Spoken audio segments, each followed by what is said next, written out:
Assalamualaikum warahmatullahi wabarakatuh. Salam sejahtera. Berjumpa dengan saya Saif Al-Hadi, Guru Bahasa Indonesia SMP Negeri 1 Rejotangan Tulungagung dalam materi teks deskripsi kelas 7. Adapun tujuan dari materi ini adalah siswa dapat mengidentifikasi informasi dalam teks deskripsi tentang objek yang didengar dan dibaca, menelaah struktur dan kebahasaan dari teks deskripsi, menjelaskan isi teks deskripsi, dan menyajikan data, gagasan, kesan dalam bentuk teks deskripsi. Berikut kita mulai materinya. Baik, jadi pertanyaan pertama yang selalu muncul di benak para siswa adalah apa itu teks deskripsi. Jadi, teks deskripsi adalah teks yang menggambarkan bentuk objek pengamatan, sifatnya, rasanya, atau coraknya dengan mengandalkan panca indera dalam proses penguraiannya. Jadi, ini ada dua contoh teks.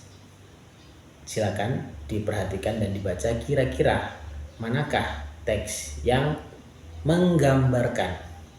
Karena menggambarkan adalah poin utama dari teks deskripsi. Jadi, yang termasuk teks deskripsi adalah yang sebelah kiri karena menggambarkan tentang keadaan sekolah. Sementara yang kanan lebih kepada menceritakan atau teks narasi. Ciri-ciri teks deskripsi ya ini pasti adalah menggambarkan ya, karena itu adalah poin utamanya dari teks deskripsi.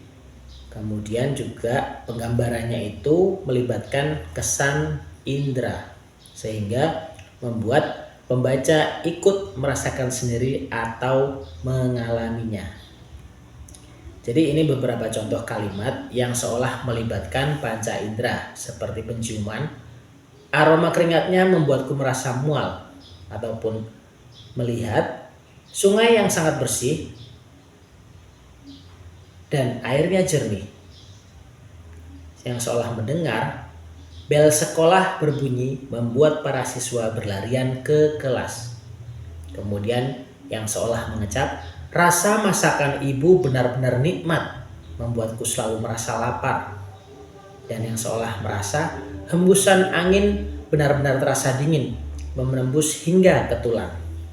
Jadi itulah kenapa kemudian teks deskripsi ini selalu melibatkan panca indera sehingga pembaca seolah-olah dapat mencium, melihat, mendengar, mengecap maupun merasa. Selanjutnya, ciri teks deskripsi yakni menjelaskan ciri-ciri objek seperti warna, ukuran, bentuk, dan keadaan secara terperinci dengan kalimat perinci. Jadi apa yang dimaksud dengan kalimat perinci? Coba kita lihat lagi.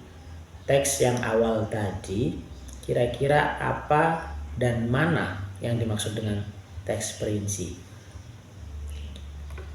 Ya, jadi sekolahku tampak bersih itu merupakan kalimat utama.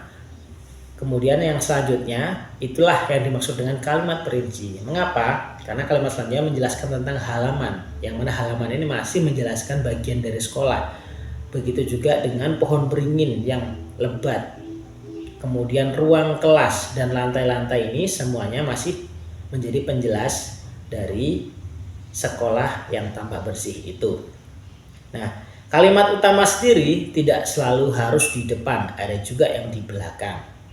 Silakan diperhatikan kalimat berikut, teks berikut, tidak usah dinyanyikan ya. Jadi cukup dibaca saja.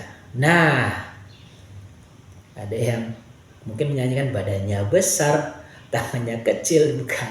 Jadi ini hanya contoh saja sebuah bentuk teks yang kalimat utamanya ada di belakang dengan kalimat perinci ada di depan.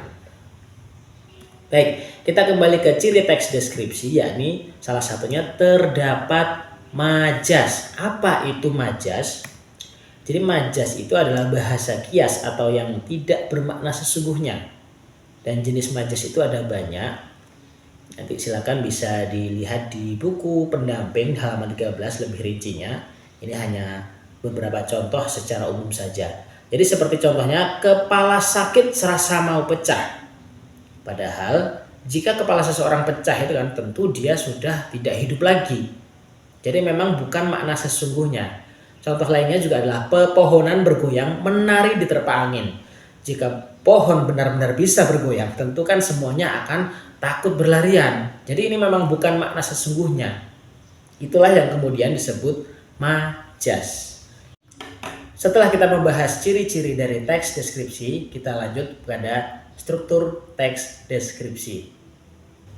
Ya, ini terdapat 3, yaitu identifikasi umum, deskripsi bagian, dan penutup atau simpulan.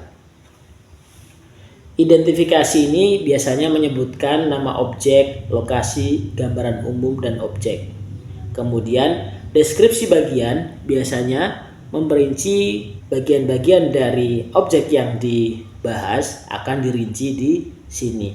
Hingga kemudian pada yang terakhir yaitu penutup atau simpulan, dia memberikan kesan secara umum. Demikian materi teks deskripsi untuk kelas 7. Kita bertemu lagi di materi-materi selanjutnya. Sekian, wassalamualaikum warahmatullahi wabarakatuh, dan sampai jumpa kembali.